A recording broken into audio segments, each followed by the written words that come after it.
i bona tarda. Primer, agrair a les persones que han vingut aquí amb ponents per assistir a aquest acte.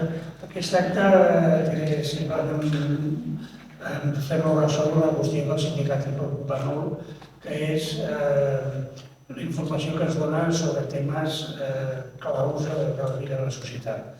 El dret a la informació de la ciutadania és un dret essencial, que és el que permet que la resta de drets puguin ser garantits, perquè és el que permet que la gent pugui prendre les decisions plenament amb totes les dades i plenament més lliure.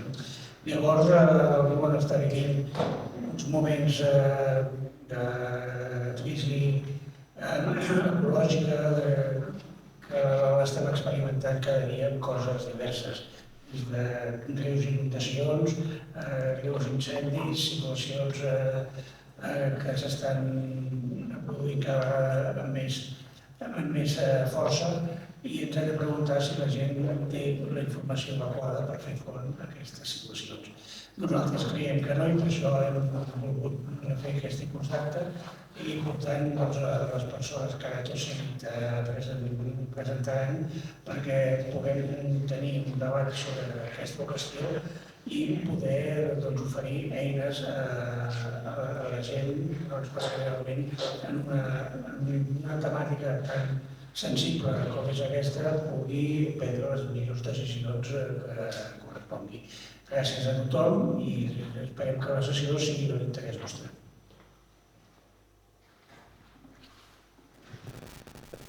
Gràcies, Quiqui, i gràcies als que heu vingut. Jo soc Cristina Sáenz, soc periodista de Ciència i Salut i moderaré aquest diàleg. Ara us presentaré els ponents. Per començar a parlar, volia començar amb un exemple, i un exemple recent. Si us recordeu, el 28 d'abril va passar que de sobte a quarts d'una, a les 12:32, se'n va anar l'electricitat. Va acudir la gran apagada elèctrica a tot Espanya i altres punts. Afectava el subministrament elèctric, el gràcies al telèfon mòbil, la ciutat era un caos perquè no funcionaven els semàfors. I aleshores, des d'un primer moment es va atribuir que era una fallada de les energies renovables. Es deia que hi ha una planta al sud d'Espanya que ha fallat i això ha provocat aquesta situació d'apagada. De poc va servir que el govern d'Espanya i també després altres experts comencessin a dir que això era mentida, que no havia tingut a veure tant amb les energies renovables, sinó que havia estat un problema tècnic a la xarxa elèctrica. Què va passar? Que a l'imaginari popular tothom es va quedar amb la idea que havia sigut degut a les energies renovables i s'associava la idea que eren poc fiables. És un exemple més, és un exemple de com de vegades informacions poc precises o desinformacions acaben socavant en l'imaginari popular tot el que té a veure amb energies renovables, amb canvi climàtic, ara parlarem, etc. I, de fet, he buscat documentació i només en els 3 primers mesos després de l'apagada es van identificar 128 casos verificats d'informació enganyosa relacionades amb aquesta apagada, sempre intentant vincular-la a les energies verdes. Això són 10%. És interessant pensar qui va estar difonent totes aquestes informacions, però és un exemple de desinformació, de mala informació que vol encarregar-se de la credibilitat de la ciutadania sobre les energies verdes. O també buscava i veia que a França, per exemple, ha calat molt el discurs aquest que no cal fer la transició a renovable perquè tenen una infraestructura brutal de nuclears. D'això parlarem avui, com ara comentava el Quico, del dret a la informació. Què vol dir això? Què vol dir com a ciutadania poder accedir a informació fidedigna, que sigui veraç sobre el que està passant en un context com el que tenim de crisi climàtica i en una era en la que es dona la paradoxa que tenim, o se suposa que tenim tot l'accés a la informació, però també hi ha molt de soroll a les xarxes, a tot arreu d'informacions que no són veraces. Per reflexionar-ne avui tenim a Miguel Pajares, que és investigador de la Universitat de Barcelona, membre d'Ecologistes en Acció, president d'honor de la Comissió Catalana d'Acció pel Refugi i expert en migracions climàtiques. I comptem amb la Valentina Raffio, periodista especialitzada en crisi climàtica del Periódico, per mi de les millors d'Espanya, i és fantàstic tenir-los aquí els dos. Què us sembla aquest exemple? És veritat que estem en una era de la informació, estem i estem en canvi envoltats de desinformació. Com pot ser, no?, que una situació com aquesta, no?, que ens va afectant el dia a dia i durant temps a tots, de sobte comencessin a arribar informacions contradictòries i comencéssim a donar per bo, fins i tot molts periodistes, no?, que allò havia sigut una fallada de les energies renovables. Sí, començar. És que justament aquest exemple fa molta gràcia perquè el vaig viure en primera persona com a periodista. Recordo que a més va ser un escenari molt surrealista perquè érem periodistes amb molt poca electricitat, connexió a internet molt inestable i llavors havies de confiar en el teu cervell i els teus coneixements.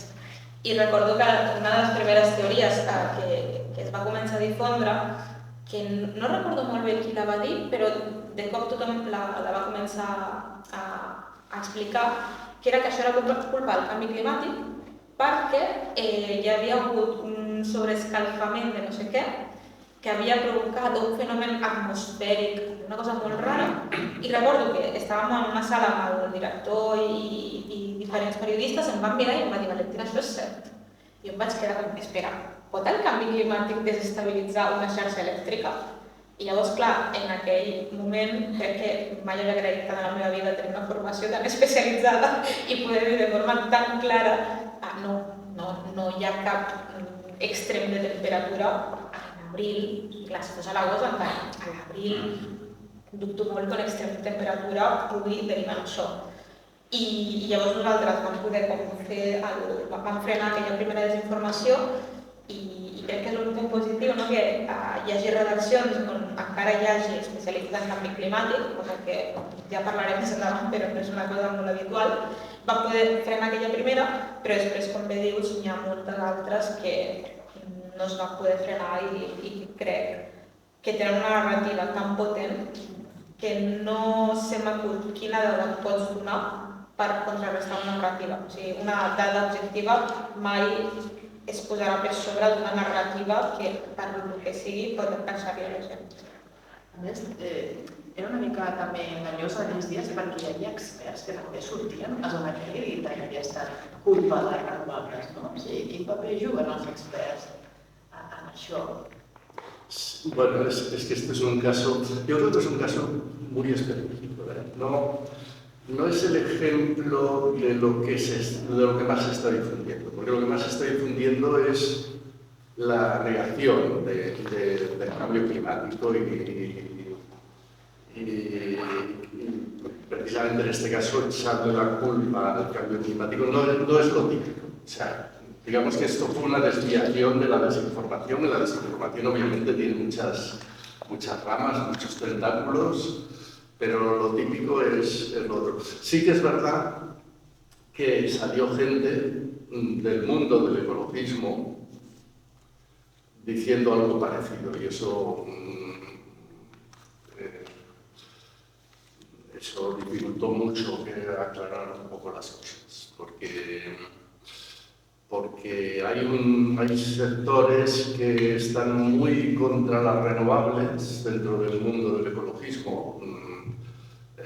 A ver, yo por ejemplo estoy en contra de cómo se están desarrollando las renovables, en base a grandes parques propiedad de las empresas energéticas, de las eléctricas, cuando se tendría que haber hecho y se podía haber hecho un planteamiento completamente diferente de comunidades energéticas, de que las renovables las controlaran los municipios, las comunidades, los barrios o comarcas, que fuera más público, una opción más pública, porque había el dinero, Europa proveía el dinero, pero no se acabó de hacer. Esto se hace, se hace en casa.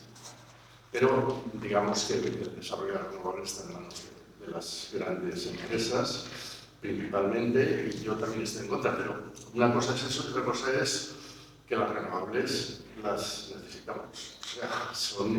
O sea, si queremos reducir el consumo de combustibles fósiles, claro, hay que partir de que esto es lo que provoca el cambio climático y hay que creerse. El problema es que es verdad que la desinformación también, principalmente, está centrada en sembrar dudas sobre el propio cambio climático.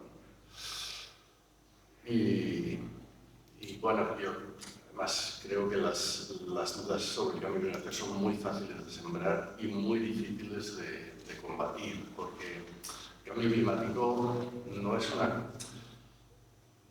Aunque hayas dicho que lo estamos notando, es verdad, lo estamos notando para quienes lo queremos ver. Quien no lo quiere ver, bueno, lluvias intensivas ha habido siempre, sequías ha habido siempre, este tipo de argumentos tiene mucha fuerza. Entonces,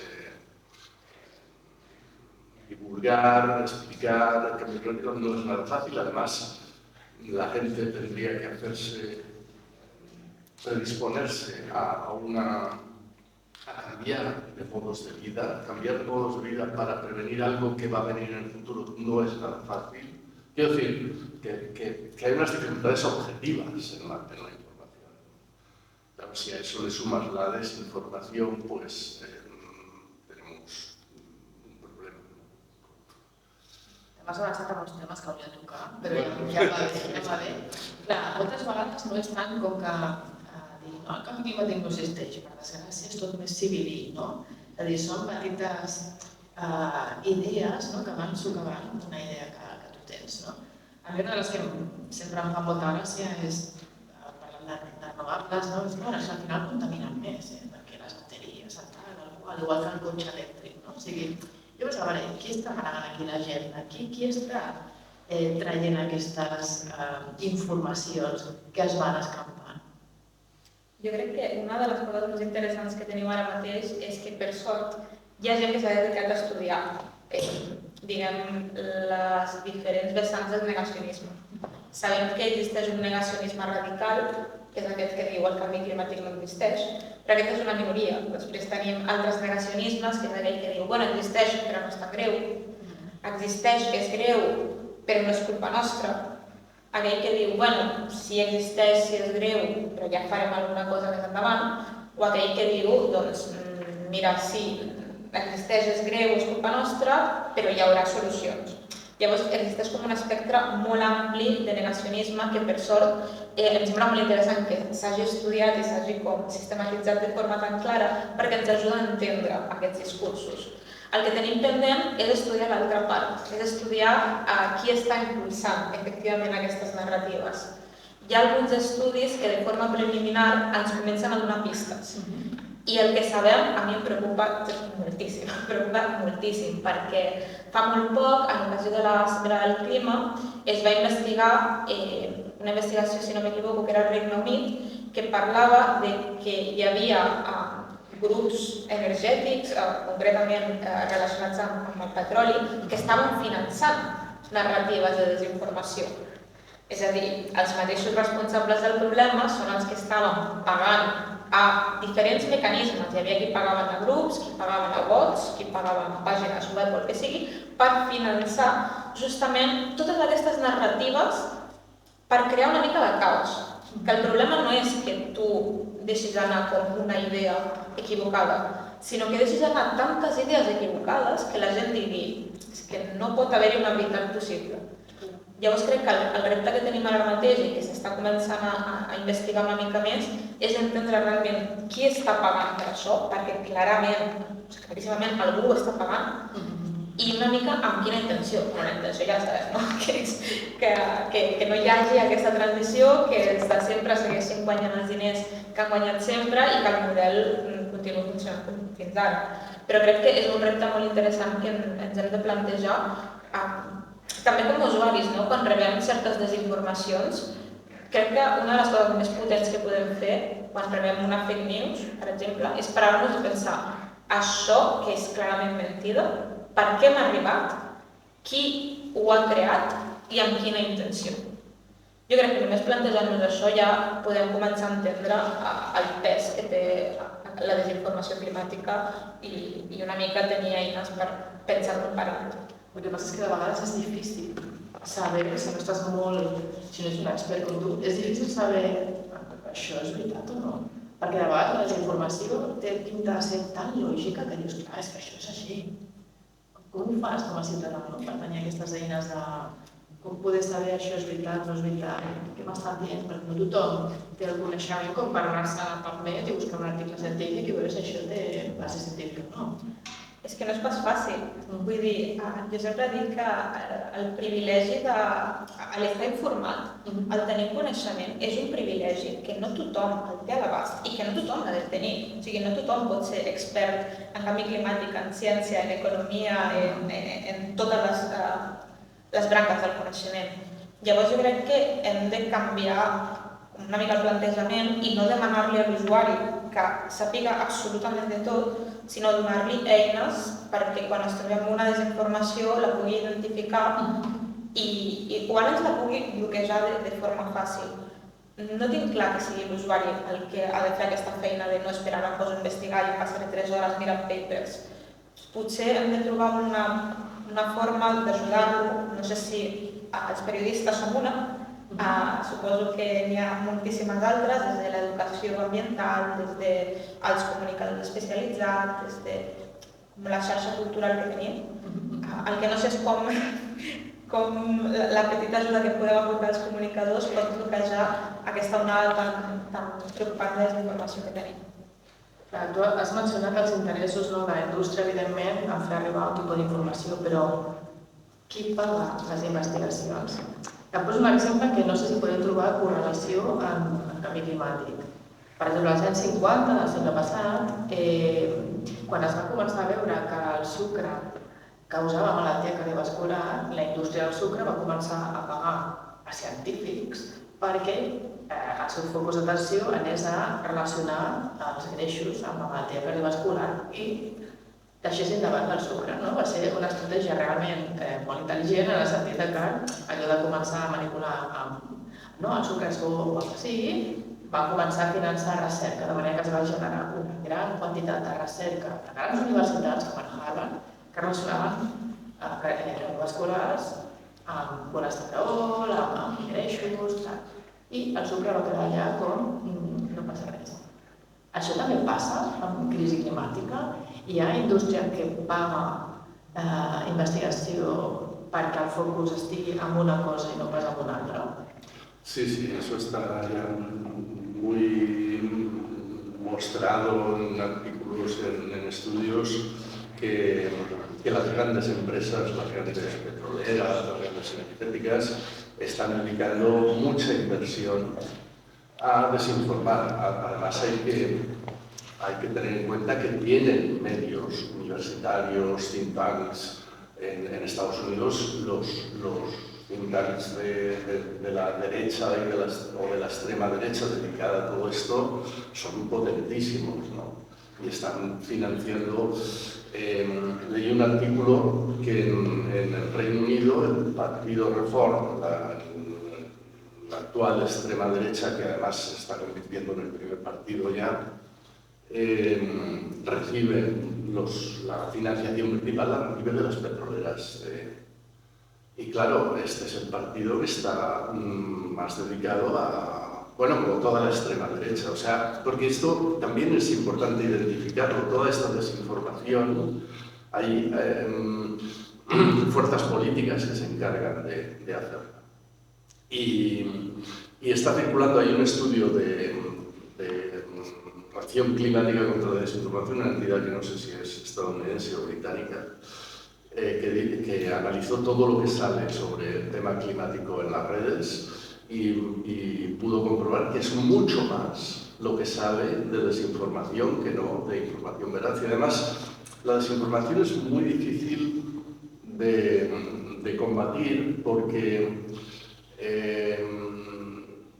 todas estas centros de estudios de la derecha, todos estos think tanks, tienen unos medios que no tienen los científicos que se dedican a dar información. Cuando Steve Bannon dijo hay que inundar la zona de mierda, quería decir que hay que inundar las redes, todo lo que sale por internet, con tanta información que ya nadie sea capaz de deslindar lo que tú has dicho, lo que es verídico de lo que no. Entonces, todo eso se está haciendo muy conscientemente, con mucho dinero. Lo vemos en muchos aspectos. Se acaba de hacer la cumbre del clima de Brasil, ¿no? Bueno, esta cumbre y todas las anteriores. Las empresas petroleras son las que más delegados tienen. O sea, si fueran un país, serían el país con mayor número de delegados. Siempre, pero no es... Y en la última más todavía, aún se ha acentuado más eso. Quiero decir que es obvio que hay intereses, las petroleras, las automovilísticas, energéticas, diversas, en las grandes corporaciones de la agroindustria, que también la agroindustria tiene un peso importante, el tema de la carne, o sea, hay una desinformación. Y claro, lo que decía antes es que cuando estás sembrando de dudas, lo que consigues, cuando haces un sembrado tan generalizado de dudas, lo que consigues es, lo has dicho tú, que no acabe de saberse, que sea muy difícil distinguir una cosa de la otra y que la gente se quede un poco, pues eso, con la duda. Lo suficiente como para que cuando un ministro dice hay que comer menos carne, que no llegó a decirlo, simplemente dijo alguna cosilla de, no sé qué dijo, de las granjas, tal, pues se lo merendaron a él, ¿no? Es decir, lo suficiente como para que una fuerza política o unos determinados políticos o unas determinadas entidades no acaben de tener la credibilidad como para que se hagan las transformaciones que se tienen que hacer. Y claro, eso es muy grave, porque se tienen que hacer unas transformaciones de mucho calado para afrontar la emergencia climática. ¿Y cómo se pueden hacer esas transformaciones cuando la población tiene tantas dudas? Cuando la población si algún partido político le dice hay que consumir menos carne, hay que hacer las vacaciones cerca, ojo con la ropa de temporada, ojo con esto, ojo con lo otro, no le van a votar. ¿Cómo podemos hacer esas transformaciones? Claro, aquí el sembrado de dudas pues tiene unos efectos perniciosos. M'agradaria dir una cosa del que has dit, perquè estic 100% d'acord en que hi ha moltíssims lectors que estan interessats en com difondre aquest dubte, aquesta desinformació i els tenim identificats, no? Sabem que són aquests.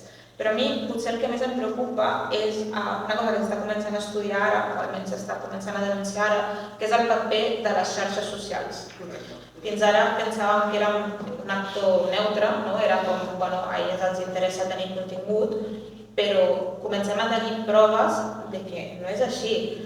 Recordo un estudi que va sortir fa uns 2 anys que deia que en plataformes com Twitter, quan hi havia una catàstrofe natural, com el cas de la Dana que vam tenir aquí a València, el que feia l'algoritme era potenciar les notícies falses, la desinformació, totes aquelles com que sembraven aquell dubte de què estem parlant.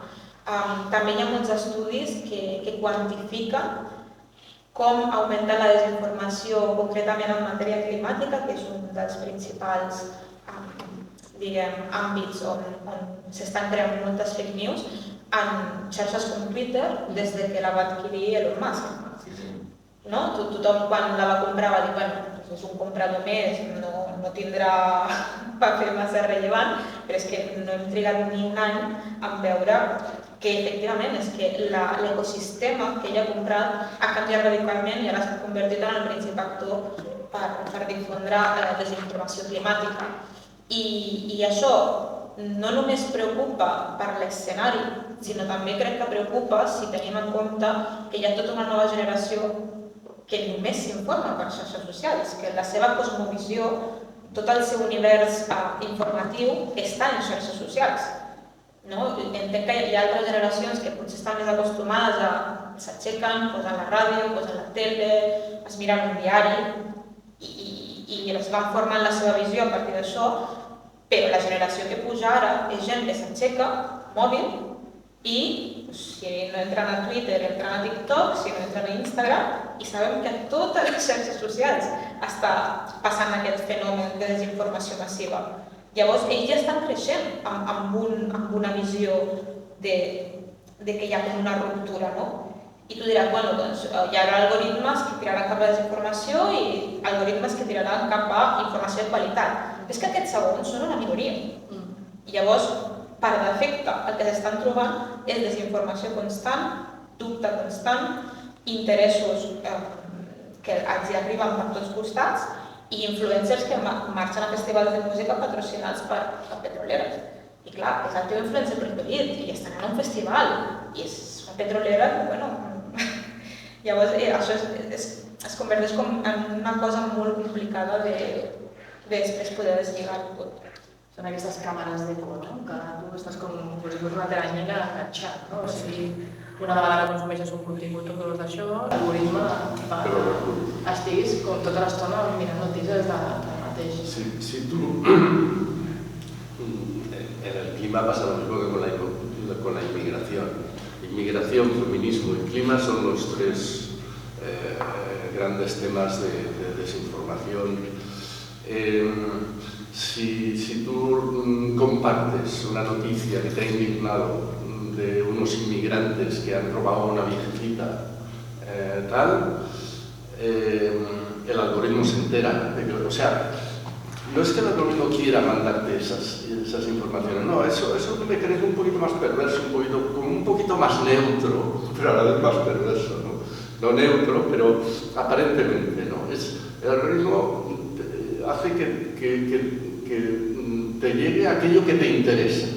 Como detecte un mínimo interés por esto, a partir de ahí solo te llegará eso.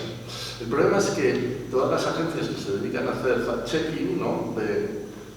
A desmentir bulos, etcétera, están constantemente desmintiendo bulos, en el tema de la inmigración constantemente, pero solo llegan. Los desmentidos a ti no te van a llegar. O sea, la persona que se ha interesado y que se ha creído que los inmigrantes hacen este daño, el otro, el de más allá, solo le van a llegar noticias que corroboran eso. Con lo cual, no hace falta que sea un racista rematado. Quiero decir, cualquier persona normal acaba diciendo, joder, es que es verdad, qué problema, porque mira esto y lo otro, es que todo lo que le llega es de eso. Y en cambio el fact-checking no le llega, porque no se ha hecho consumidor. A mí me puede llegar, pero yo no lo necesito. Pero a esa persona no le llegará porque no se ha hecho consumidor de ese otro tipo de noticias. Entonces, és, complicat. Bueno, i que al final les xarxes socials són gràcies per aquestes maneres les teves dades, per tant, generen una sèrie de perfils. Mira, a mi resulta que mira notícies de tal i tal, i jo després, X empresa o X partit polític, compro una sèrie d'anuncis o de determinada informació que difonc a través d'aquests perfils. Per tant, tu si veus aquesta notícia que estaves comentant d'aquesta aquella persona gran, que l'immigrant no sé què, igual no estàs molt convençut, però que hagis vist 200 missatges del mateix, et tornes un, no? Et polaritzes, no? Que és un altre dels termes, no? Que està passant allà, el canvi climàtic és brutal, no? Feminisme i immigració igual, has donat els tres temes, no?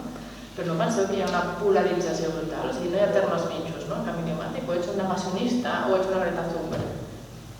Sí, i de fet és una cosa que també preocupa una mica perquè aquesta polarització no només és perillosa perquè estem polaritzant la societat, sinó perquè s'ha esborrat com la possibilitat d'un diàleg sa.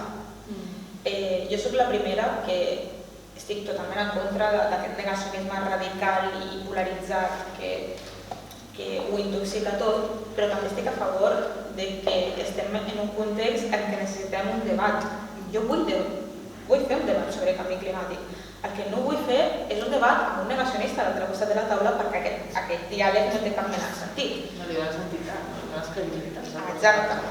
Però efectivament, ara mateix, com deia el Miguel abans, necessitem fer una transformació estructural tan i tan gran que efectivament necessitem tenir diàlegs de tot tipus i debats de tot tipus on puguem posar en comú diverses visions i, per exemple, si hem de parlar de com transformem una ciutat, de com creem noves zones amb més arbres, com canviem la forma de la mobilitat, això ha de tenir un diàleg darrere, ha de tenir un debat darrere. El que passa és que ara mateix s'ha polaritzat fins a tal punt que per un costat tens la gent que ho nega radicalment, per l'altre costat persones que n'estan convençudes, però que és que no hi ha com un diàleg possible de a veure com ho podem fer perquè sigui constructiu i beneficiós per tothom. I això s'aplica a qualsevol cosa, que el tema s'ha polititzat tant que si tu dius anem a repensar la forma en la que mengem per tenir un estil alimentari més sostenible, més saludable, la gent només pensant en que tu li estàs intentant imposar un discurs ja ho nega. Llavors hem de fer com una triple feina de canviar la narrativa i dir, mira, és que no et vull vendre un menú més sostenible, sinó també és que et vull vendre un menú més saludable per tu. I vull que aquest menú no sigui una imposició, però que ho tinguis a l'abast de forma fàcil.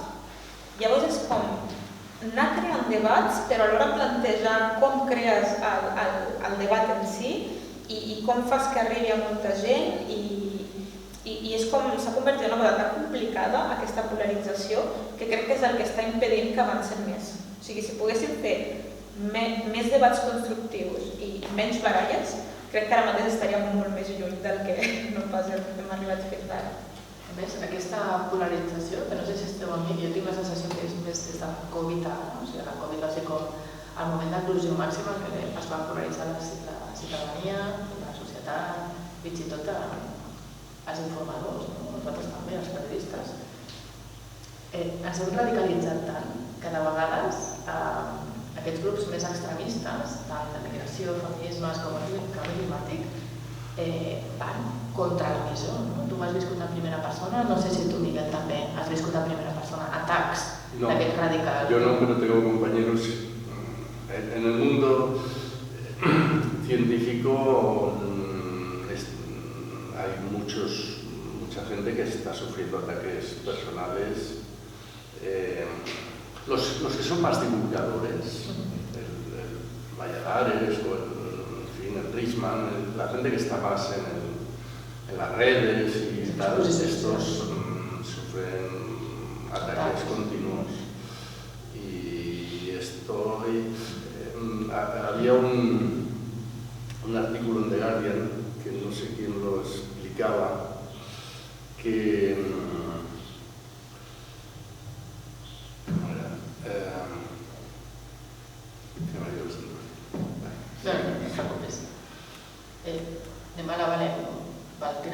has patit i pateixes assetjament a les xarxes, que jo crec que a més s'encarnissa més perquè ets una dona, per informar sobre el canvi climàtic. La qual cosa no té sentit, perquè tu no ets qui elabora aquella informació. Clar, de fet, jo sempre recordo que quan vaig escollir una mica quina era la rama en la que volia especialitzar, jo vaig pensar, bueno, ciència canvi climàtic, que és una cosa molt constructiva, una cosa on podré parlar de descobriments molt xulos, d'animalets, de coses així. A mi ningú m'havia dit que això derivaria en una cosa com que parlar de canvi climàtic, dir que el canvi climàtic existeix, m'acabaria derivant en una quantitat d'odi tan i tan marcada. De fet, jo fa cosa de... no sé si ja ha passat un any i mig, 2 anys, vaig viure 2 campanyes d'assetjament molt greus. Una d'elles perquè vaig interactuar per Twitter amb un youtuber molt conegut que volia organitzar un debat sobre canvi climàtic amb un científic i un negacionista.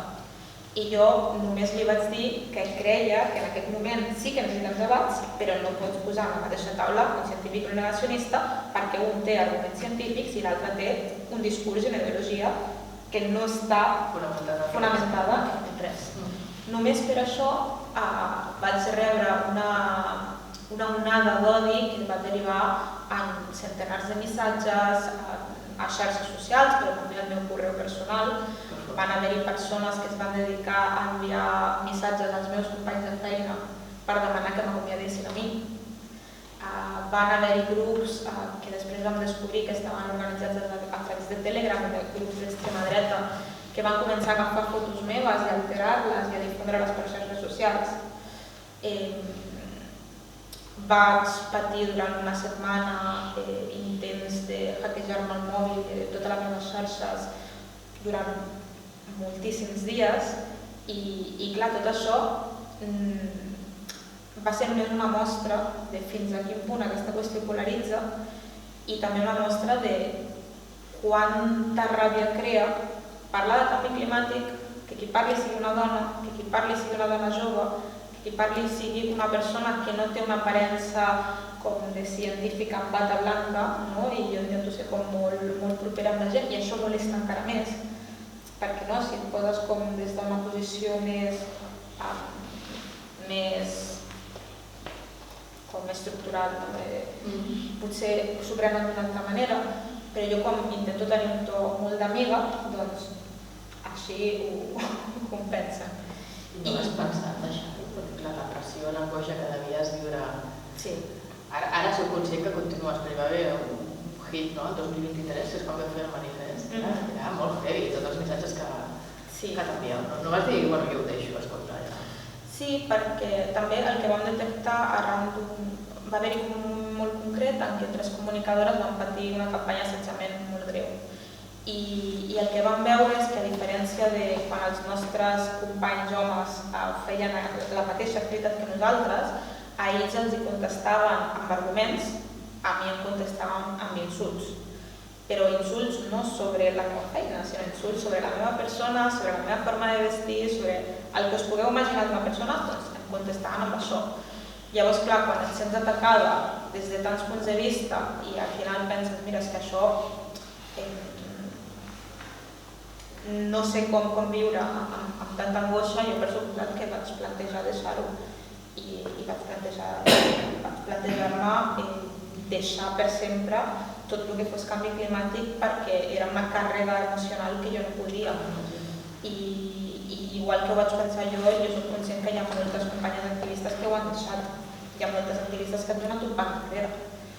El que passa és que després m'ho vaig pensar i vaig arribar a la conclusió de que aquest odi no era contra la meva persona, sinó contra les idees que defenso i que si jo dono un pas enrere que el puc donar i és lícit, aniran a per la següent persona.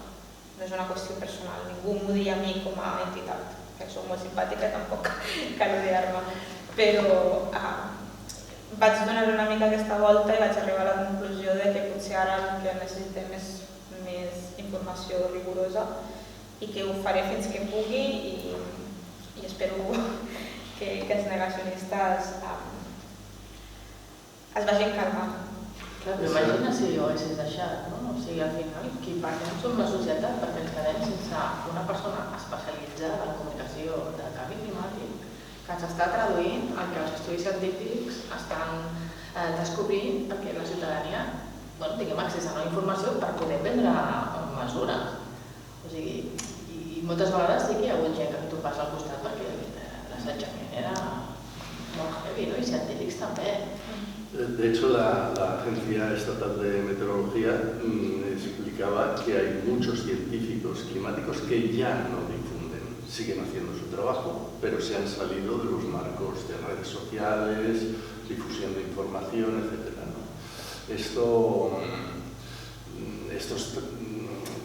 Ya digo, hay estudios en distintos países que lo están corroborando y se está dando mucho. Y otra cosa que se está dando es que es lo que iba a decir antes, de un científico que hablaba de sus compañeros y decía cada vez se da más que en público dicen una cosa y en privado te dicen otra. ¿Qué es lo que dicen en privado? Lo que dicen en privado sobre el cambio climático es que las cosas están mucho peor de lo que parece y que vamos a una aceleración, a situaciones pues muy desastrosas para el conjunto de la humanidad, ¿no? Y que no se está haciendo lo que se tiene que hacer para frenarlo y que lo que hacen los gobiernos no es suficiente ni de lejos. O sea, que no estamos luchando contra el cambio climático en última instancia, ¿no? Pero eso en público cada vez hay menos científicos que lo digan y mucho menos organismos científicos. El IPCC, por ejemplo, esto es otra cosa que también leí en un artículo, que habían preguntado a científicos que habían hablado, que habían participado en los informes del IPCC, 90 y tantos científicos les preguntaron y la mayoría decían vamos a un calentamiento de 4 grados, en privado. El IPCC en público no, sigue manteniendo 2,6 grados como en el peor de los casos.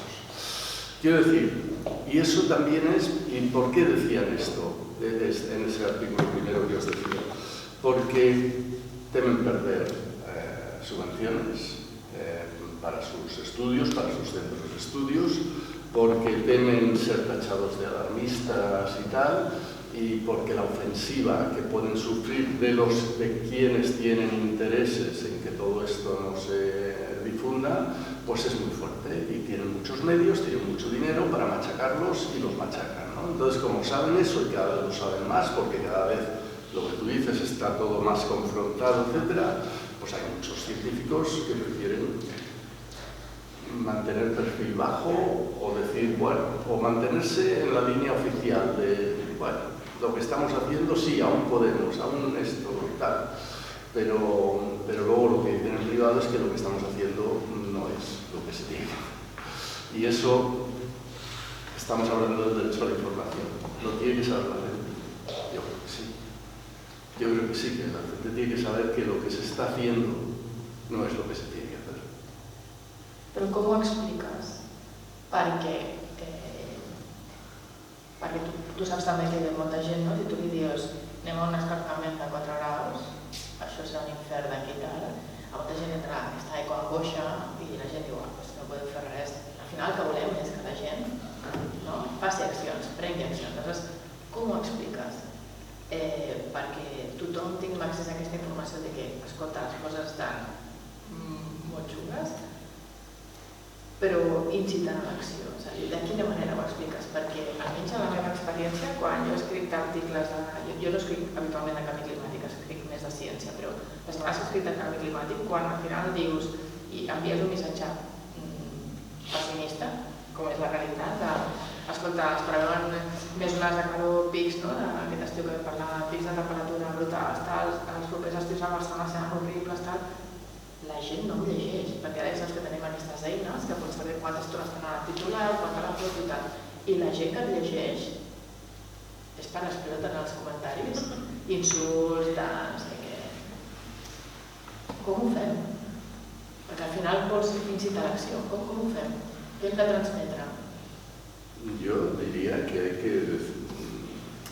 que decir las cosas como son y también decir las cosas que se han de hacer y que se pueden hacer. Es decir, lo que sería un derrotismo, lo que nos llevaría a un derrotismo es pintar la cosa tan oscura, tan difícil, tan desastrosa y quedarnos ahí, ¿no?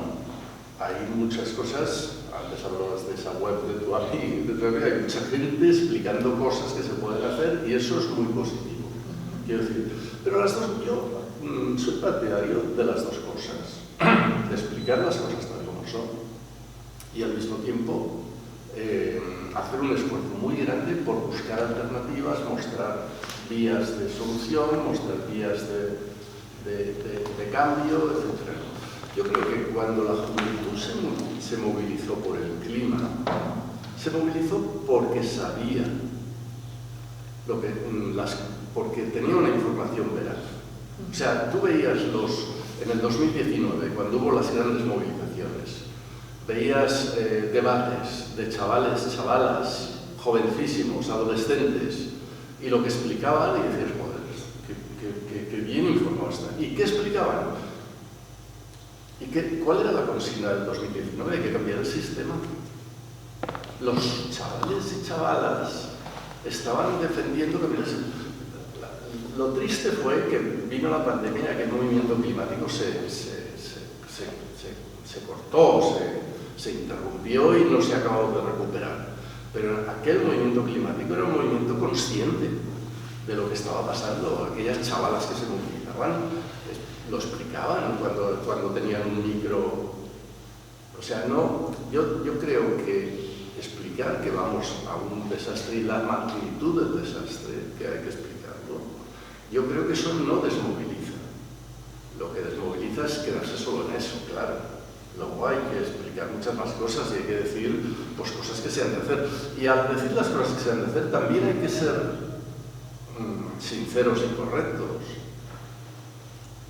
porque las cosas que se han de hacer no son las que se están haciendo. Algunas cosas que se están haciendo sí se han de hacer, pero es que se han de hacer muchas más, y hay que decirlo. Y claro, cuando te plantean que hay que hacer la transición verde y que eso es una fuente de negocio y de crecimiento económico y no sé qué, y esa es la justificación, pues dices, o sea, aquí se está planteando una transición verde sin cambiar nada de lo que consumimos, la magnitud de nuestro consumo, la magnitud de cómo se produce. Lo producimos todo con piezas que se fabrican en 50 países distintos, eso implica un transporte internacional enorme. Hay que producir, hay que hacer no solo un consumo de proximidad, hay que hacer también una producción de proximidad. Claro, esos son cambios de una magnitud, o sea, hay que hacer una reconversión industrial, pero a lo grande. Es decir, todo un montón de industrias que se habían deslocalizado, hay que relocalizarlas y discutir qué es lo que tienen que producir, porque no todo se ha de seguir haciendo. Hay todo un conjunto de consumo suntuario que es, según distintos análisis, lo que está produciendo mayores emisiones, y eso hay que dejar de hacerlo. Hay que dejar de hacer coches de alta gama y cosas así. Quiero decir, es mucho lo que se ha de hacer. Yo creo que hay que decirlo. A mi hi ha una metàfora molt gràfica que crec que és molt visual i és molt fàcil d'extrapolar-la a l'exemple climàtic, que és que comunicar sobre aquests temes és explicar que estem enmig d'un incendi gegantí, un incendi que ens preocupa i ens preocupa per moltes coses, ens preocupa perquè avança més ràpidament del que esperàvem, és un incendi que és molt més greu i està destruint molt més del que esperàvem, que estem començant a superar punts d'inflexió i hem de parlar sobre que és un incendi molt greu. Però alhora que ho expliquem, sempre, en cada text, en cada reportatge, en cada xerrada, cada cosa que diem, hem de recordar, allà hi ha la porta de sortida i aquella porta de sortida existeix, podem arribar-hi i sabem el camí. A mi em sembla un missatge molt potent dir que la ciència, de la mateixa manera que ens informa de la gravetat de la crisi climàtica, també ens informa de les mesures que hem de prendre per sortir d'aquí. I com deia el Miguel, és que són mesures que estan estudiades, que sabem quines hem de prendre, sabem el camí, sabem fins i tot el calendari. O sigui, a l'IPCC, a l'hora que vam enviar aquell missatge de hem de reduir les emissions per no sobreescalfar encara més el planeta, va donar un calendari. El 2025 hem d'arribar al punt d'emissions, després cap al 2030 hem de començar a baixar, 2050 neutralitat. Ja ho tenim marcat. Ara el que necessitem és l'impuls social i polític per prendre aquelles mesures i arribar cap a la corba de l'incendi i sortir-ne. Llavors, justament aquesta reflexió crec que és el que diferencia una mica la comunicació climàtica de qualsevol altra comunicació, per exemple la científica. Jo també he escrit de ciència i a mi m'encanta quan arriba el descobriment d'un estel, d'una galàxia, del que sigui, perquè jo sé que és llegir-me aquell paper, explicar-ho de la forma més fàcil possible i ja està. I no li dono més voltes a tot el que hi ha al voltant. En canvi, quan em poso a escriure la notícia de canvi climàtic, sempre he de tenir la reflexió de quin és el missatge, com l'he de donar, com explico la gravetat del problema, però alhora explico que hi ha solucions. I com explico que hi ha solucions sense ser massa optimista i anar cap a un escenari d'aquest tecnooptimisme tan absurd que a vegades hi ha alguns fòrums, però alhora és anar com trobant, anar encaixant com totes aquestes peces fins a crear un relat i en aquest relat hi ha d'haver-hi molta intenció. Hi ha d'haver-hi com una reflexió darrere per no caure, per exemple, en un col·lapsisme extrem, per no caure en un missatge que generi angoixa. I a mi, personalment, el que em serveix molt és, més enllà de la meva feina com a periodista, és tenir una formació de base sobre aquests temes, és participar en xerrades, a clubs de lectura, per exemple, de filosofia, de filosofia i ecologisme, que és el que t'ajuda a tenir com el cap endreçat i saber com puc explicar això.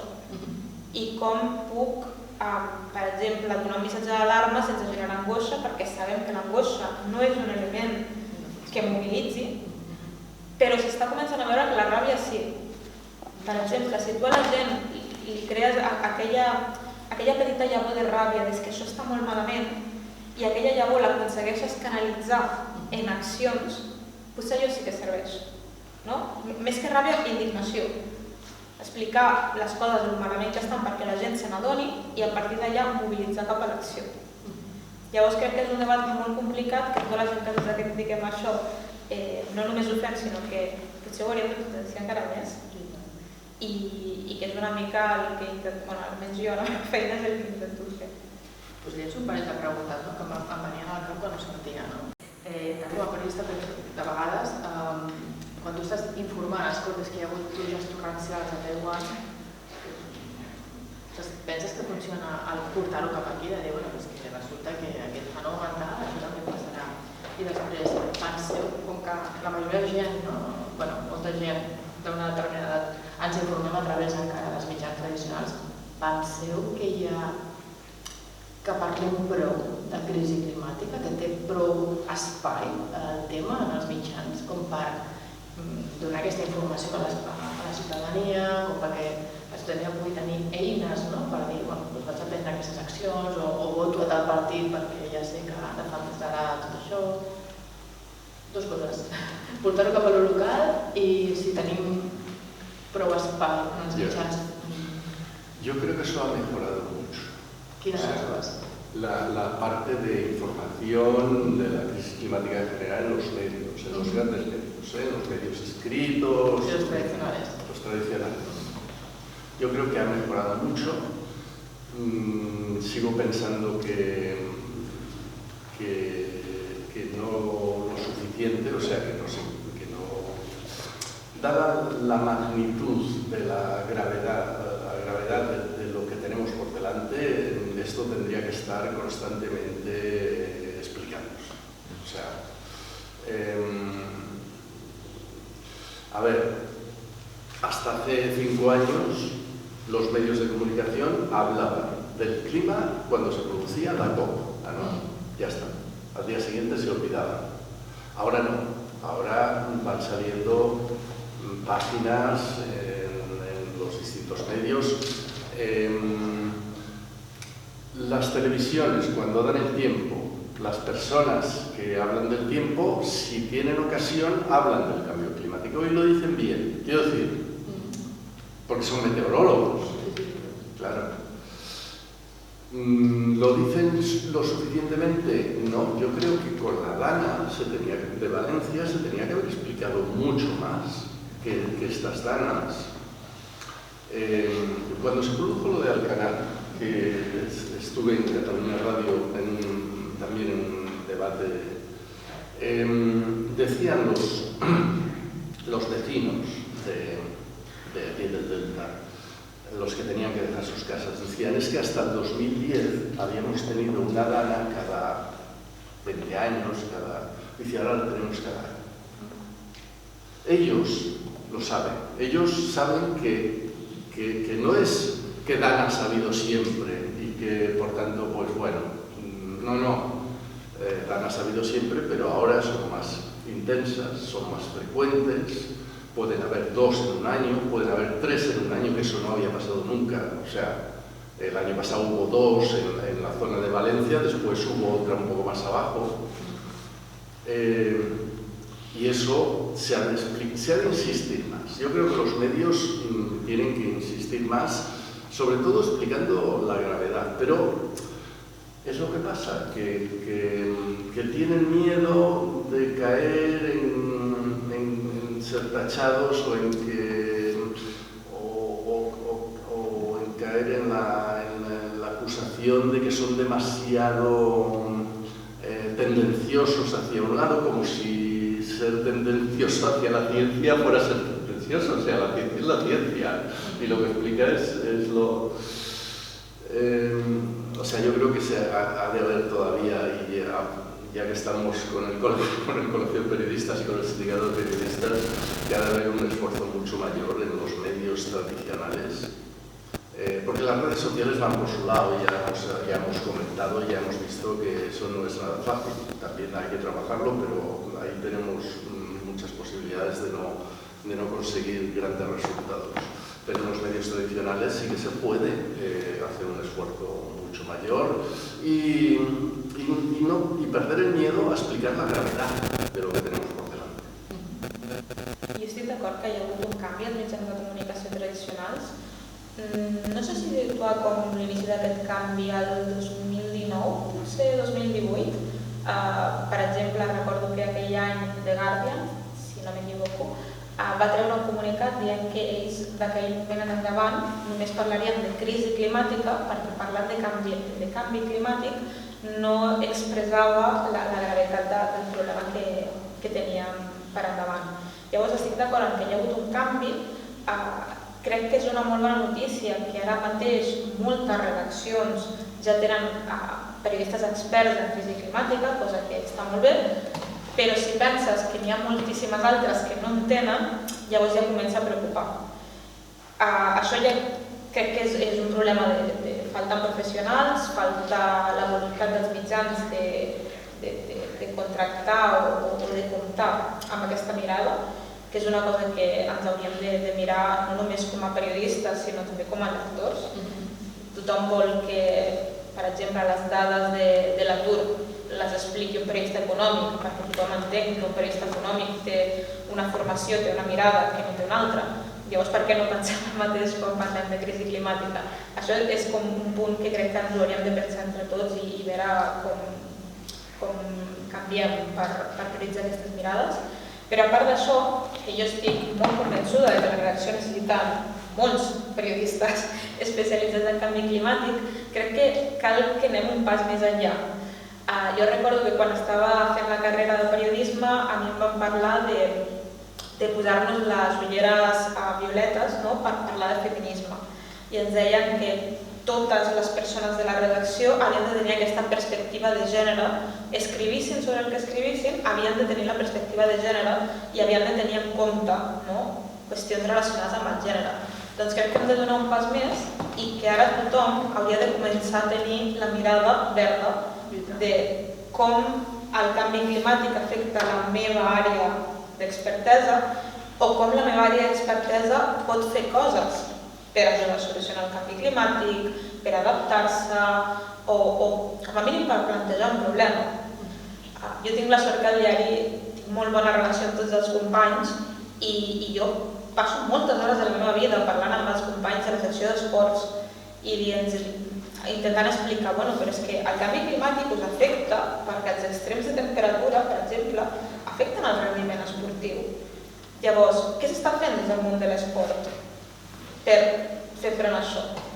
O al revés, què està fent el món esportiu per ser una mica més sostenible? Hi ha plans contra extrems climàtics, hi ha plans contra sostenibilitat, hi ha plans relacionats amb reduir la brossa que es genera després d'un partit. Llavors crec que hi ha tota una qüestió de coses que ens hem de començar a plantejar les redaccions com a conjunt. No només demanar al pobre expert en canvi climàtic que ho faci tot, sinó que tothom hauria de portar un diàleg i fer com un debat més compartit. Superinteressant, estem arribant al final d'aquest diàleg. Tenim un missatge d'una periodista mediambiental, Cori Calero, de TV3, que volia estar aquí però finalment no ha pogut, però ha pogut participar d'alguna manera enviant-nos un petit missatge. Anem a mirar. A mi em dóna la sensació que la meva feina ara mateix és intentar aclarir conceptes que estan sortint en els mitjans i estan implantades en la societat totalment errònies sobre biodiversitat i ecosistemes i que, a més, ens van a la contra. I un clar exemple és aquesta crisi de la pesta porcina africana i dels senglars. Segur que tots els que esteu aquí presents heu sentit frases i de gent amb una certa cultura, estudis i coneixement, per mi que els matin tots ja. Per què? Doncs perquè tenim molt implantada aquesta imatge negativa que només es deu a, 1, un fonament cultural nostre, de que la fauna no ens és necessària i fins i tot hi ha espècies que ens poden perjudicar, i dos, a una realitat que s'està implantant ara que és molt equivocada. Quants científics hem sentit, ecòlegs, experts en fauna, en biodiversitat, parlant sobre aquesta crisi? Quants en una balança i quants no opinant, sinó donant com a certes frases i opinions que són de la indústria, ramaders o polítics. Segur que la balança queda així i molt, molt, molt decantada. Perquè en altres crisis, com la de la Covid, sí que s'escoltava i es feia cas a metges, a epidemiòlegs, però en canvi en una que és referent perquè és una crisi ambiental, no. Partim d'una base molt clara. És una crisi que s'està tractant i tots els discursos i rodes de premsa ens les fa el Departament d'Agricultura, perquè és una espècie caçable. Aquí és on el primer viatge entra de ple, perquè és una espècie autòctona, és fauna salvatge, on estan tots els tècnics boníssims que hi ha a la Generalitat en medi ambient i espècies? Per què no es gestiona amb conceptes d'ecologia, de ciència, aquesta crisi? I l'ecologia i la ciència són complexos. És molt difícil a nivell informatiu explicar aquests conceptes tenint en compte només les bases que ens han ensenyat a la carrera de periodisme, no? Que en televisió és una notícia d'un minut, minut i mig, enunciat, una petita entrevista de 20 segons amb algú i una conclusió. És molt difícil explicar això. Ens quedem amb imatges i discursos simplistes. Ara no vivim a la societat de la informació, vivim a la societat de la desinformació. I les xarxes, no desvello res, això segur que ja surt durant aquesta jornada, n'han tingut molta culpa, simplifiquen missatges, que és el TikTok, no? És simplificar i anar al clickbait, no? Allò, quina frase puc posar perquè em cliquin molt i després entres i no té res a veure, allà no et desvetlla la pregunta de la frase. Això ens ha passat a tots alguna vegada. I això són trampes. La societat està formada en trobar aquestes trampes, en trobar quines notícies estan fonamentades, tenen rigor, la persona que te les diu està formada i les persones que entrevista també? No. És una temàtica que penso que és la maria dels mitjans. I, per exemple, a la majoria de mitjans el medi ambient és el boniquisme, el gaudir de la natura des de nosaltres, des de la nostra visió antropocèntrica, des del gaudir de la natura. Però no tenint en compte quins efectes té això en la natura o al revés, com ens beneficia que aquella natura estigui en les condicions no que nosaltres pensem que són bones, sinó les que científicament ha estat demostrat que són bones. Interessant. Jo no sé si algú de vosaltres té alguna pregunta per fer algun dels nostres ponents. Sí,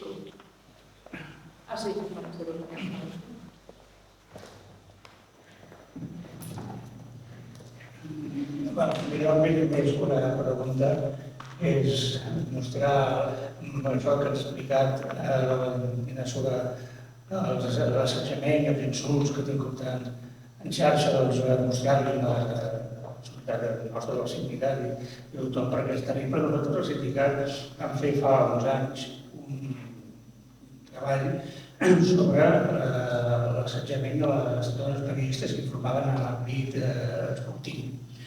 I eren moltes coses que he explicat, que era exactament el mateix. La diferència és que allà sí que les atacaven molt més amb insults personals, perquè l'esport és molt masculinitzat i encara s'entén que la presència de la dona hi ha molts homes que encara no l'entenen, però en aquest terreny és molt més ja de concepte i molt més dir aquest és un tema clau, aquest és un tema que toca l'ull de poll a molta gent i a part del tema de gènere el barregem amb aquesta temàtica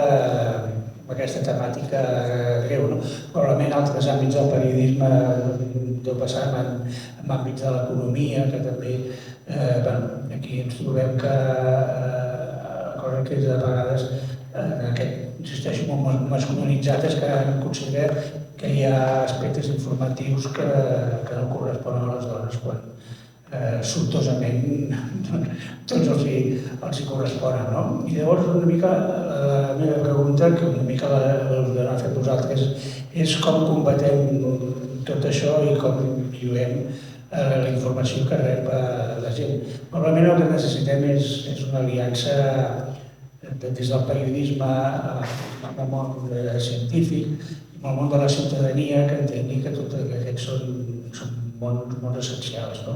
I llavors el tema és com podem vestir aquesta aliança general per fer front. Nosaltres estem treballant en un projecte, el Verifica't, que és com lluitar contra la desinformació en la gent gran. Hi ha estudis que diuen que la gent gran és la que té més ràpid a l'hora de difondre desinformació, probablement la gent se sent sola i ho explica al món. I llavors s'estan fent projectes per, d'alguna manera, aquest col·lectiu que sigui més pacient a l'hora de lluitar.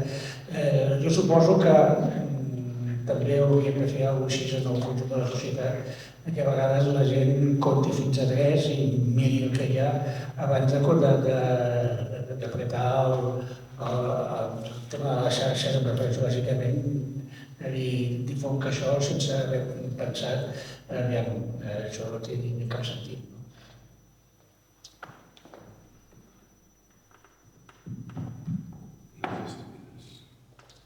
No sé si hi ha alguna pregunta. Sí? Vostè també.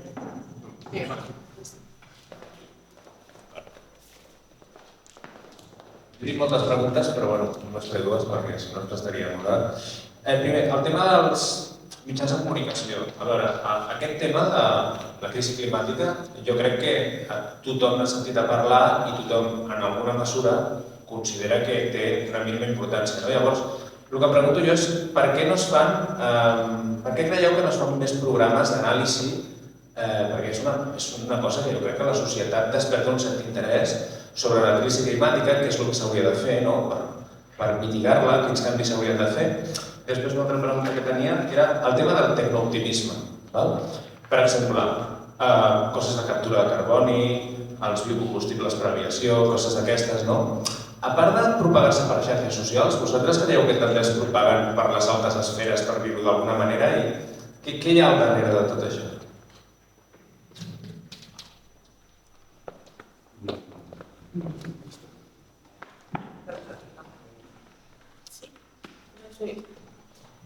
Intentaré contestar a les dues juntes perquè crec que hi ha un nexe comú, que és com lluitem contra la desinformació, no? O sigui, la primera pregunta.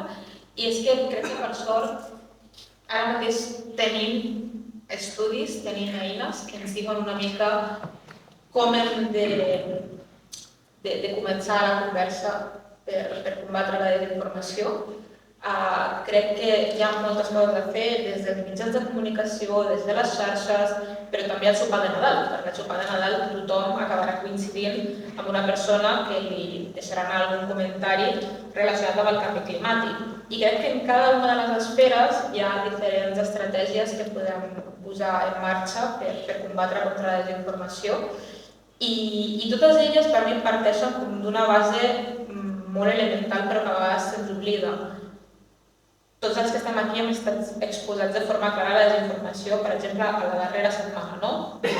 Qualsevol de nosaltres es pot haver trobat amb una notícia que desinformava de forma clara. I és molt probable que si ens hem trobat amb aquella notícia ens hem enfadat, no? O hem fet un tuit dient això està molt malament, o hem interactuat d'alguna forma al voltant d'aquell contingut. Però la meva pregunta és quants de nosaltres han consumit informació de qualitat sobre canvi climàtic i l'han compartit i han donat la mateixa importància que quan ens enfadem. Clar, per mi és molt important entendre com funcionen els algoritmes i entendre que la majoria de continguts que es viralitzen són continguts que apel·len com a sentiments molt viscerals i ens fan enfadar i ens fan reaccionar i nosaltres reaccionem com per estímul, no? I llavors ens enfadem, compartim i anem fent més gran aquella bola d'informació Però, en canvi, quan ens trobàvem una notícia que està ben construïda, que té un relat darrere, com que, bueno, potser ens el guardem, li enviem un amic com a moltíssim, però no hi ha, diguem, tota aquesta difusió orgànica. Llavors, a mi el que m'agrada dir, com a concepte general, com a consell de la vida, és, sisplau, adopteu un periodista ambiental, o sigui, doneu-li suport a la informació de qualitat, perquè és que n'hi ha, i n'hi ha molta.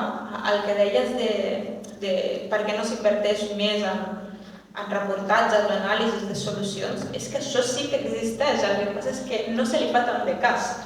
En el darrer any ha sortit una sèrie documental molt bona que es diu Hope a Televisió Espanyola, que a més és gratuïta i es centra justament en les solucions, en coses que no només hem de fer, sinó coses que s'estan fent i que estan funcionant i que realment estan tenint un impacte. Però clar, això d'alguna forma no té la mateixa difusió que, diguem, algunes narratives desinformadores com que ens acaben arribant de forma col·lateral. I després el que comentaves del tecnooptimisme, jo des de fa uns 6 anys m'he especialitzat molt en la cobertura de les cimeres del clima i allà veus de forma molt clara que hi ha països que pressionen per incloure dins dels acords finals per exemple, que hi ha una part de la solució climàtica que deleguem en les tecnologies de captura de carboni, etc. Perquè és una mica un apunt que fas dient, bueno, no ho puc solucionar a curt termini, però sempre tinc aquesta carta que em deixo una mica en un futur. I és una cosa que sabem qui són, o sigui, sabem quins països estan impulsant aquesta narrativa concreta. I no és com un discurs abstracte, no és un discurs basat en la ciència, és un discurs basat en interessos polítics i impulsat per alguns països i per moltes empreses. I m'he deixat moltes coses segurament. No, yo estoy, bueno, ya, lo que tú has dicho. Mencionaste el The Guardian, ¿no? El diario este. Yo creo que es un ejemplo, de lo que conozco, pues es el ejemplo más claro de un medio que está constantemente haciéndose eco de los informes que van saliendo, ¿no? Y es verdad, yo creo que hay mucha información científica, mucha sobre lo que está pasando, sobre lo que se nos viene encima, hay mucha y muy clara y ya muy corroborada, ya muy trabajada. Eso hay que llevarlo a la comunicación. No es fácil porque estas cosas se tienen que explicar siempre con razonamientos un poco complejos. Yo recuerdo hace bastantes años un debate que me proponían con aquel de Plataforma por Cataluña, como se llamaba Anglada, y le dije al periodista, dije, no, porque me gana. Digo, yo no quiero debatir contra él en un tú a tú porque me gana. ¿Y cómo que te gana? ¿Cómo te va a ganar a ti? Yo estaba en aquel momento mucho más especializado en temas de inmigración. Yo en los temas de inmigración llevo 35 años, o sea que lo que pasa es que en los últimos años me he dedicado más a las migraciones climáticas y por tanto al cambio climático también y tal. Le dije sí, porque él dice que el inmigrante, como está dispuesto a cobrar menos, baja los salarios de los españoles, y eso tiene una lógica aplastante. Y yo tengo que explicar que no pasa, que eso realmente no pasa, y es que no pasa. O sea, si estudias la evolución de los salarios donde hay más, de los españoles donde hay más inmigración, etc., si lo estudias en serio, te das cuenta de que no pasa. Pero para explicarlo yo necesito 10 minutos. Y él con una frase que tiene una lógica aplastante, es lo mismo que siempre ha habido dagas, siempre ha habido sequías. Eso tiene una lógica aplastante. Entonces, combatir eso implica explicar muchas cosas. Por tanto, no es que lo tengamos bien, porque tendríamos que encontrar fórmulas de explicar las cosas de manera sencilla, con razonamientos cortos, y eso no es nada fácil para lo que tenemos entre manos. No es nada fácil. Pero dar más espacio en los medios de comunicación a la información científica que está saliendo constantemente. Por ejemplo, una información que sale muy poco es qué va a pasar con la alimentación mundial dentro de unas décadas. ¿Qué va a pasar? Porque están saliendo informes científicos diciendo que el cambio climático, la crisis climática, pone en cuestión de una manera muy seria que 8.000 millones de personas puedan seguir alimentándose. De hecho, ya no hace falta, no son estudios de futuro, ya en el presente se están perdiendo muchas cosechas por exceso de calor y por todo el cambio de patrones de las lluvias. Bueno, eso asusta un poco, de acuerdo. Es que hablar de eso asusta un poco. O sea, hablar de que dentro de unas décadas a lo mejor no hay alimentos. Porque alimentos, o sea, ahora hay 800 millones de personas en el mundo pasando hambre, pero no es por falta de alimentos, es por la desigualdad.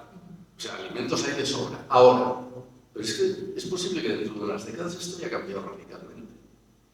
Explicar eso asusta un poco y yo entiendo que un medio de comunicación, sacar eso, bueno, yo creo que cuando van saliendo artículos científicos que lo explican, hay que hacerse eco de eso. No sé, és... Jo afegiria un punt més, i és que, efectivament, hem de parlar de la ciència que alerta d'això, però també hem de recordar que la ciència no és l'argument definitiu per a moltíssima gent. La dada científica, hi ha algunes persones que els impactarà més, però hi ha altres persones que veuran un número i diran, bueno, és un escenari llunyà, és un número que no m'interpel·la pel que sigui, i hem de, davant d'aquest escenari que sabem que existeix, hem de trobar diverses fórmules perquè el missatge els arribi. I potser a alguns els arribarà més el missatge científic i als altres els arribarà més una entrevista d'una persona del sud global que et digui, mira, és que per a mi, que és el que intentem fer, per exemple, al periòdic, quan anem a les cimres del clima, quan hem de parlar d'aquests temes, és parlar amb gent del sud global, per posar un exemple, que ho estan visquent i que et diuen, és que per mi la crisi climàtica no és un número, no és un informe de futur, és la diferència entre menjar i no, entre veure el meu poblat que pot sobreviure o no. Llavors, trobar aquests exemples i anar-los baixant al present i anar-los posant veus i que no tot siguin números i ciència i estudis i no tot siguin senyors explicant la ciència, sinó també població vulnerable explicant els impactes, és aquest balanç tan complicat que hem de fer els periodistes perquè el missatge arribi a diferents persones. Simpatitzes, humanitzes una mica el problema. I veus que és real. Hi ha alguna pregunta més? Sí, la Laia? Sí. Vinga. Doncs mira, a veure.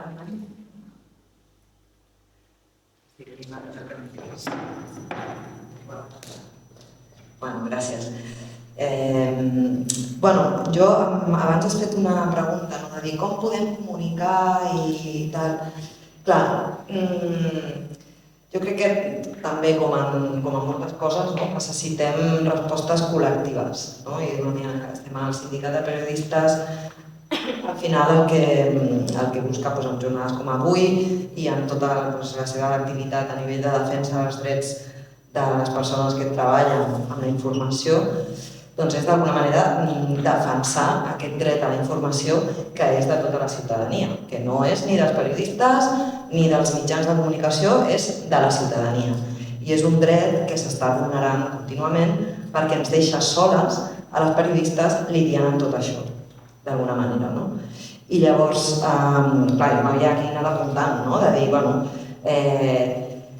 defensar un ecosistema mediàtic divers. Igual que és important la biodiversitat, perquè heu parlat molt de crisi climàtica, però podríem parlar de tota la crisi de biodiversitat, que és igual de greu, si no més, perquè ens deixa sense resiliència com a resposta, és a dir, retroalimenta encara més els problemes climàtics i a més ens deixa sense possibilitats ni tecnològiques de refer-nos, però és que en l'ecosistema mediàtic que tenim cada vegada amb més concentració de poder i cada vegada amb aquests interessos, no? de les grans empreses ficats allà que ens impedeixen doncs, fer bé la feina, no? I fer-la bé vol dir tant en el tema de la qualitat com en el tema de la qualitat de vida de les persones que l'exerceixen. No?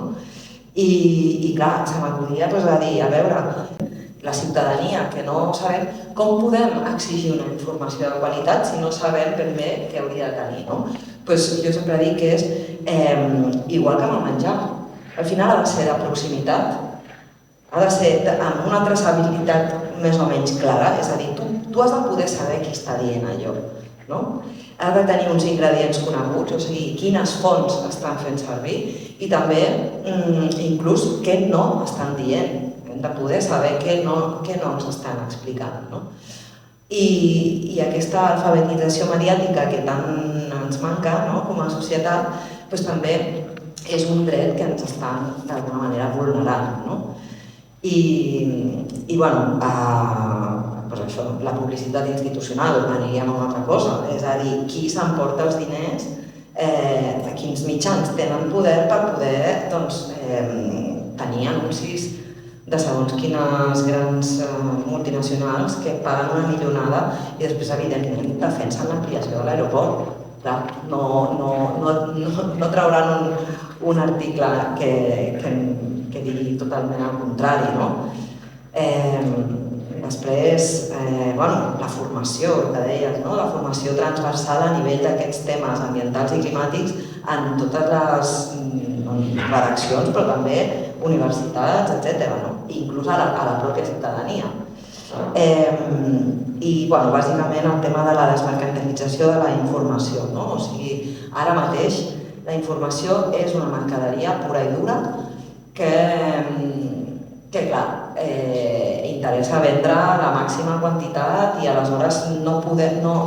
Tota el que també deia la Cori, no? De la simplicitat que se'ns demana per poder... O sigui, per explicar coses tan complexes s'ha d'explicar d'una forma simple i en poc temps. No?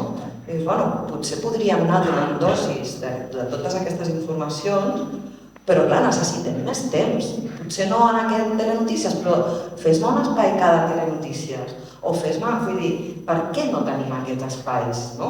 Doncs perquè no s'està pensant en que això realment marca l'agenda, però ens estan marcant l'agenda altres informacions molt més fàcils de fer, molt més barates i que fa gent que cobra menys, també diguem-ho, no? O sigui, hi ha molt poca gent ara mateix que s'expliqui que realment podem guanyar la vida d'una forma digna amb el periodisme, no? I això doncs, ens implica a tot el que estem parlant i que heu estat parlant, no? I tenia potser alguna altra qüestió, no?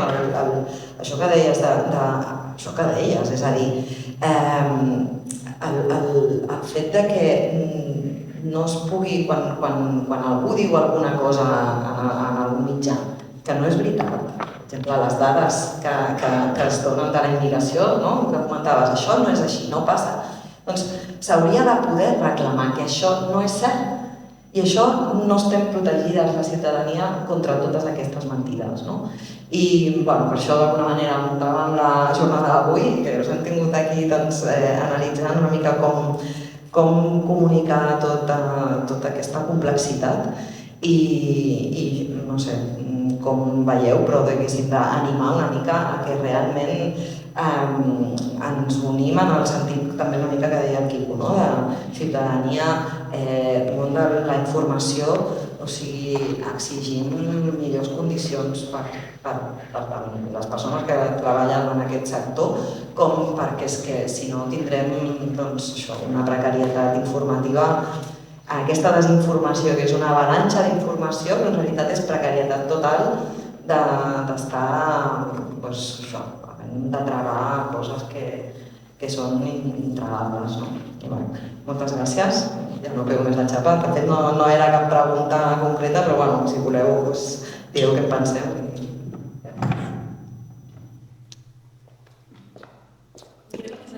Afegiria un apunt sobre el que has comentat. estic molt d'acord en que hi ha moltíssimes coses que hem de fer, hem d'abordar aquest problema des de molts punts de vista diversos i efectivament tenim un gran repte per endavant, tant per part dels periodistes com per part de la ciutadania, per part de les institucions. Hi ha moltíssimes coses a fer, però crec que també s'estan fent coses bé que no valorem prou. I justament perquè no valorem és encara més difícil reivindicar una informació de qualitat si ningú sap que ja existeix. Per exemple, si us pregunto, digueu-me el nom d'un periodista esportiu, tothom més o menys sap qui és el periodista esportiu de confiança. Un periodista econòmic o polític, més o menys, la gent pot donar un nom. Però si us pregunto per periodistes climàtics de confiança que estiguin a Catalunya, quants noms podeu donar? I en cas que podeu donar nom, seguiu la seva feina amb la mateixa passió que seguiu qualsevol altra especialitat? Perquè us asseguro que s'estan produint continguts de qualitat. El que passa és que vivim en un món en què la informació és tan ràpida, que els algoritmes funcionen com funcionen, que potser acaben enterrats en 1000 informacions més, ningú els veu i quan no els veus, després com ho reclames? Com reclames un reportatge en profunditat si ni tan sols saps que existeixen, ni quina forma té, ni quina diferència té respecte a un reportatge que s'ha fet així com ràpid. Llavors crec que entre les 1000 coses que hem de fer, una d'elles és reclamar i reivindicar la informació de qualitat i d'alguna forma donar-li una mica més de carinyo com a societat, no? De si s'estan fent aquestes coses en el bon sentit, encara que no en siguin prou i que haurien de ser més, per què no li donem el mateix reconeixement social que si li donem a altres coses? Perquè potser si entre tots ens esforcem una mica i les coses de qualitat li donem més pes, després mitjans de societat tindràs més eines per reclamar-ho més. Una de les 1000 coses que s'han de fer, que efectivament van compaginades amb 1000 més. Jo, si em permetreu, soc molt pessimista en aquest sentit, no? Perquè es pot fer des dels mitjans públics. Perquè el mitjà públic no castiga, o sigui, el mitjà públic en teoria informa pensant en el bé de la ciutadania. I el mitjà privat al final és un negoci. Aleshores, a mi em passa en ciència que quan veig, ostres, aquest reportatge anat bé, i ho compares amb qualsevol notícia política o esports i tal, és per plorar. O sigui que realment penalitza. Aleshores, jo entenc que la direcció d'un mitjà privat, quan diu, ostres, doncs les pàgines del diari, no, que costen tant i que estan són tan escasses, quan el mitjà decideix apostar per temes i apostarà per la medi o la ciència, que tindrà X visites quan un altre li donarà 200.000. És molt difícil. Jo crec que aquí la feina l'hem fet des dels mitjans públics de generar potser una alfabetització científico-mediambiental perquè la gent reclami més. Com ha fet Degàquia, no? Degàquia ha fet una aposta sostinguda amb els diners per fer una informació i generar una consciència. Això aquí no acabo de veure. Ha de ser que sigui des del públic. Parlar de la espanyola, de TV3, no ho veig des d'un periòdic, ni nada, ni un... Sí, estic 100% d'acord que hi ha moltes coses que hem de fer per millorar l'ecosistema mediàtic i tenir més presència a la ciència, més presència d'aquests continguts, però també crec que hi ha coses que s'estan fent i no s'estan veient i també no ens oblidem que els mitjans són una part molt petita de l'ecosistema mediàtic. Si jo quan parlo de continguts de qualitat estic pensant potser en un documental, estic en un podcast, estic pensant en revistes especialitzades. A Espanya tenim una meravella que es diu Ballena Blanca, que és una revista que no sé si és mensual, però és una revista que fa continguts i reportatges en profunditat, molt documentats, que són una meravella i que a vegades hi ha gent que diu és que ningú parla del turisme sostenible, ningú fa des d'una perspectiva. Jo pensava, Ballena Blanca. Existeixen aquests continguts. El que passa és que potser en aquest món tan polaritzat que vivim només ens coneixen 3 persones i després tens a 100 més dient és que per què no existeix això? No, és que sí que existeix.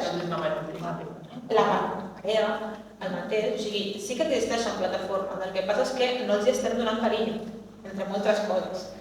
I com que ningú els dona carinyo, semblen coses minoritàries, i com que són minoritàries, ningú les vol copiar, i llavors queden amb petits nínxols d'informació que sembla que no existeixen. Però potser si entre tots ens esforcem una mica i si de veritat ens interessa el tema i donem una mica més de suport, doncs potser podem començar a canviar una mica. Doncs, no sé si ja... Mira,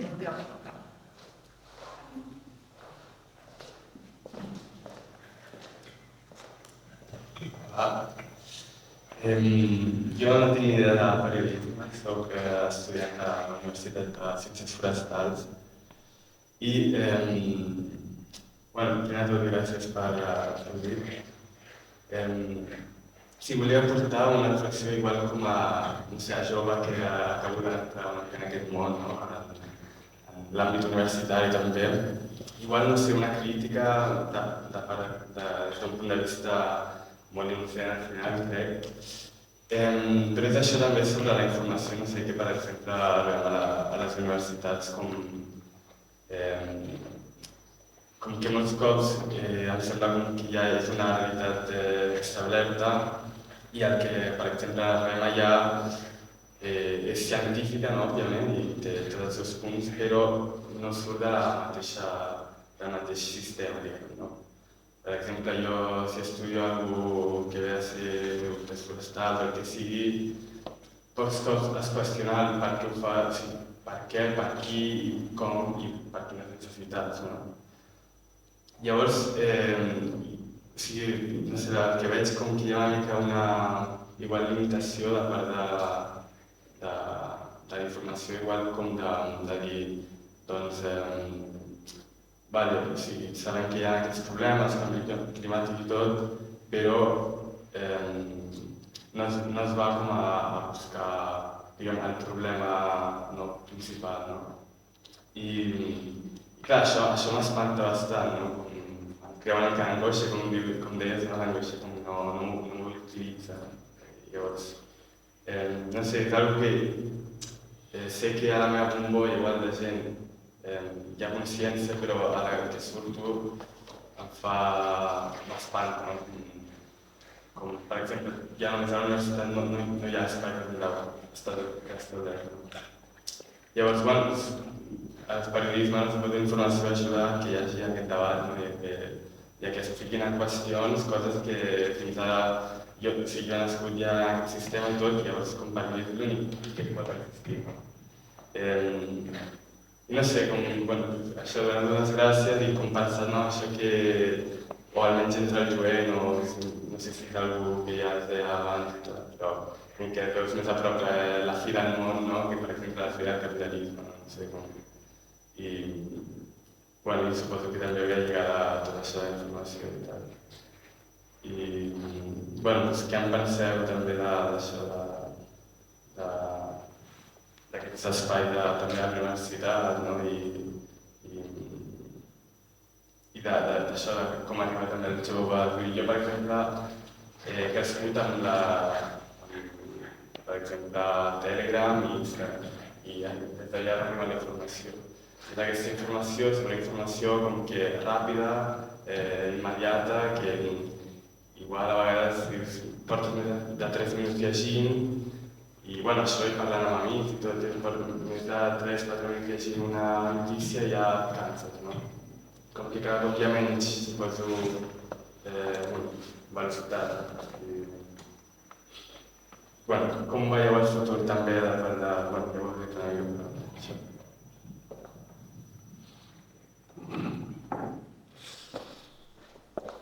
Sí, no sé. Yo creo que tenemos pendiente profundizar mucho en las universidades también, ¿eh? O sea, igual que pasa en el periodismo, pasa en la universidad, los planes de estudio, lo que se trata en las facultades de economía, etc.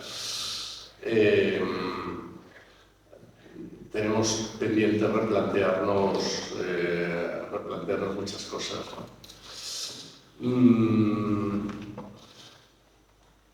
Y Y efectivamente hay que plantearse, hay que cuestionar el sistema, ¿no? O sea, no es todo esto que decimos de cuáles son las soluciones, ¿no? Tú has puesto el ejemplo de Job. Yo no lo he acabado de ver, el conjunto de los programas, y me gusta mucho todo lo que trata de soluciones concretas, etcétera, pero yo, con el conocimiento que tengo del tema, mi conclusión es, con todo eso que se plantea ahí, es absolutamente insuficiente, porque hay que cambiar el sistema. O sea, porque todo lo que se está haciendo, se están haciendo muchas cosas y están muy bien, pero el consumo de combustibles fósiles sigue creciendo y las emisiones siguen creciendo. Por tanto, aquello que nos lleva a la crisis climática sigue avanzando, no se ha parado en ningún momento. Con todo lo que se ha hecho no se ha parado. Por tanto, hay que cuestionar la globalidad del sistema, ¿no? Y en una serie como esa, en ese conjunto de capítulos, no se hace en ningún momento. A no ser que se haga al final, que ya digo, no los he acabado de ver, ¿eh? Y está muy bien, y yo apoyo y me ha parecido fantástico que Televisión Española lo haya dado, ¿eh? Pero yo creo que tenemos un poco la obligación de ir un poco más allá, porque si no, no estamos acabando de decir la verdad sobre la crisis climática. Y eso es un tema de las universidades, es tema del periodismo, es tema de los científicos, es tema de que... O sea, yo cuando un presidente de gobierno dice estamos afrontando la emergencia climática y un pacto de Estado, tal, no sé qué, porque esta es nuestra vía de crecimiento económico, pues digo, si tenemos que seguir creciendo económicamente, no hay posibilidad porque el crecimiento económico demanda cada vez más recursos y demanda cada vez más energía, porque es falso que se haya desacoplado la energía del crecimiento económico. Es falso porque el crecimiento del gasto energético tiene el mismo ritmo a día de hoy que el crecimiento económico. Hay países en los que no, pero a nivel global tiene el mismo ritmo. Por tanto, no se desacople. Por tanto, si seguimos creciendo económico, seguimos demandando cada vez más energía. Si seguimos demandando cada vez más energía, toda la energía que aportan las renovables lo único que hace es sumarse a la que aportan los combustibles fósiles, pero en ningún momento vamos a poder reducir el consumo de combustibles fósiles y por tanto vamos al desastre total. Quiero decir que también tenemos que decirlo esto.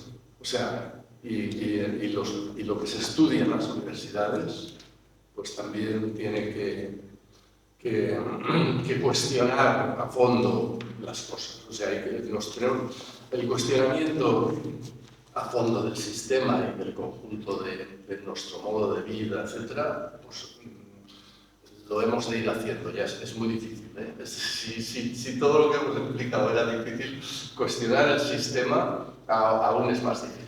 Es decir, porque es verdad esa frase que se ha repetido tantas veces, ¿no? De que es más fácil imaginar el fin del mundo que el fin del capitalismo. Es verdad. Pero yo creo que tenemos la obligación de ir poniendo sobre la mesa esto. A mi m'agrada molt el que has comentat del dret a la informació a les universitats, perquè crec que els periodistes tenim a pensar que som al centre de l'ecosistema mediàtic i ja deia jo que no, que és que som una part molt petita i les universitats tenen un rol fonamental, no? A l'hora no només d'educar, sinó d'estructurar el pensament i estructurar una mica el discurs social. Sé que és molt frustrant perquè ara mateix en la gran majoria d'universitats no hi ha informació climàtica de qualitat, però una mica per donar esperança sí que comencen a haver iniciatives que van en el bon camí. Són iniciatives molt puntuals, són iniciatives que estan reduïdes a molt poques universitats, però per exemple crec que a la Universitat de Barcelona es planteja que el grau de Medicina a totes les assignatures, i quan dic a totes, és a totes les assignatures, hi hagi una petita part de perspectiva climàtica, perquè així un cardiòleg pot entendre, per exemple, l'efecte d'una onada de calor sobre les malalties cardiovasculars, per posar un exemple.